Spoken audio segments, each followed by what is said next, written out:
Well, I guess today, it's a weekend. It's a good day for me to address the Novak Djokovic situation.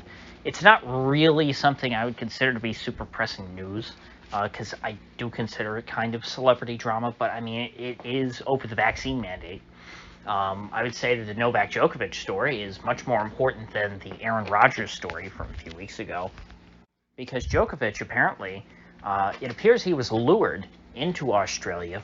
Um, if not by the government, then at least by the Australian Tennis Association or Tennis Australia, whatever the thing's called, because he was led to believe, hey, you're good to go. You just had the Wu flu in December, so you're considered to have natural immunity for a time, so you can come right into Australia, and you won't have to quarantine for 2 weeks or any of this or some such nonsense. Come right in, stay, play in the tournament, the Australian Open, and then you can go home and everything will be fine. Yet as soon as Djokovic lands in Australia, what happens? He's arrested by the Australian authorities. They say, "Oh my gosh, you unvaccinated animal! Off to the camps with you." And well, they didn't send him to a camp. They apparently just sent him to a not so nice hotel. This guy's one of the top athletes in the world. I'm sure he could afford a very nice hotel, if he were allowed to choose his own accommodations. And so now the Australian regime is moving to deport Djokovic along with a Czech woman who apparently is also unjabbed and was lured into Australia under the same false pretenses as Djokovic, being told that, hey, you're good to go, you've got, natural immunity, only to have that revoked as soon as they land in the country. So I don't want to make this about, oh, poor Novak Djokovic, poor, one of the greatest athletes in the world. I feel so bad for him. His life is so tough. It's not about him in particular. It's about how vindictive the Australian regime is, and how they will lie to people to try and lure them into the country just so that they can put them through this inhumane treatment and imprison them, seemingly, not even in compliance with their own rules. Because, Djokovic and this other woman apparently were told, hey, you're in compliance with the rules, you're good to go. That's the reason why they flew there. If they weren't able to get into the country as unvaccinated people, they'd been told you can't come, they wouldn't have come. They just wouldn't have competed. But instead of doing that, the Australian government told them, hey, come on in. And then as soon as they got here, they decided to humiliate them and put them in this hotel. And athletes, the food thing we should take somewhat seriously. Because when you are an athlete, and that's your career, that's your job, your diet's very important. And these people are on very strict regulated diets, which they are unable to follow if they're being kept in, this substandard quarantine hotel in Melbourne. And additionally, Djokovic is not able to at all practice for the Australian Open or anything like that. He's unable to access the tennis court, and when you are a high-level athlete, you kind of practice every day. That's what you do when you're not in a tournament or a competition of some kind. You're practicing for your next competition. And yet this guy is being, kept in a crummy hotel room and being fed garbage food while he's trying to go through the legal system to plead his case. And, what the Australian regime's response is, so that, well, he can leave. We'd be happy if he just left the country and went back to Serbia.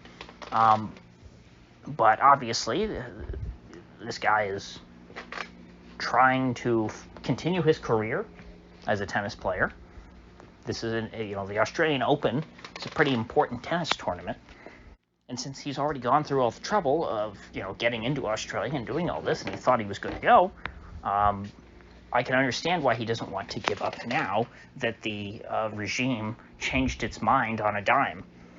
And I applaud him for going through with this. If I were in his position, if I were that late in my career, and I'm sure he's very rich, I'm sure he's won plenty of tennis tournaments. He doesn't need to prove to anybody that he can win at this point. I think he's 37 years old. He's had a long career. I would probably just say, you know what?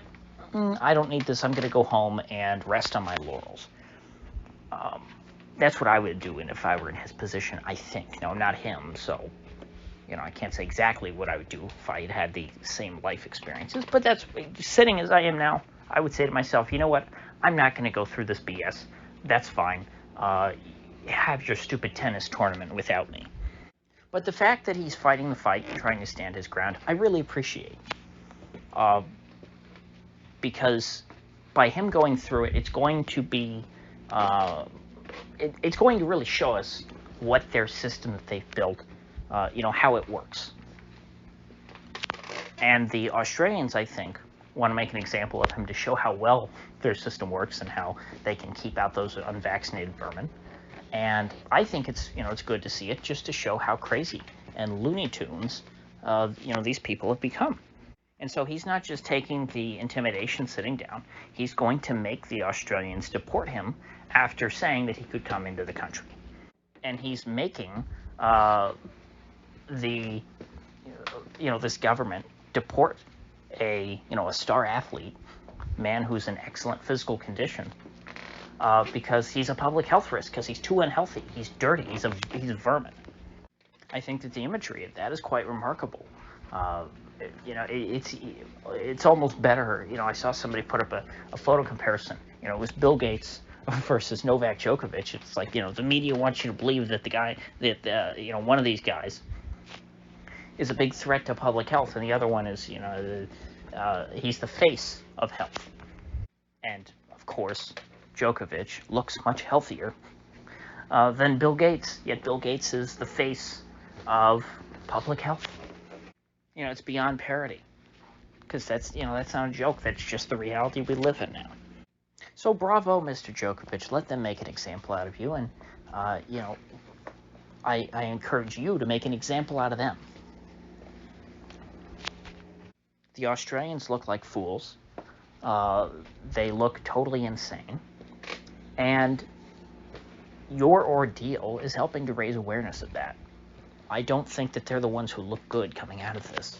I think that they look ridiculous, and especially in hindsight when we look back at how mild, the current Wu flu variant is. Once people understand that in about 6 months, when that becomes accepted by the mainstream, 95% of people will agree that the way he's being treated is absurd. So, with that said, I will see you folks back here tomorrow.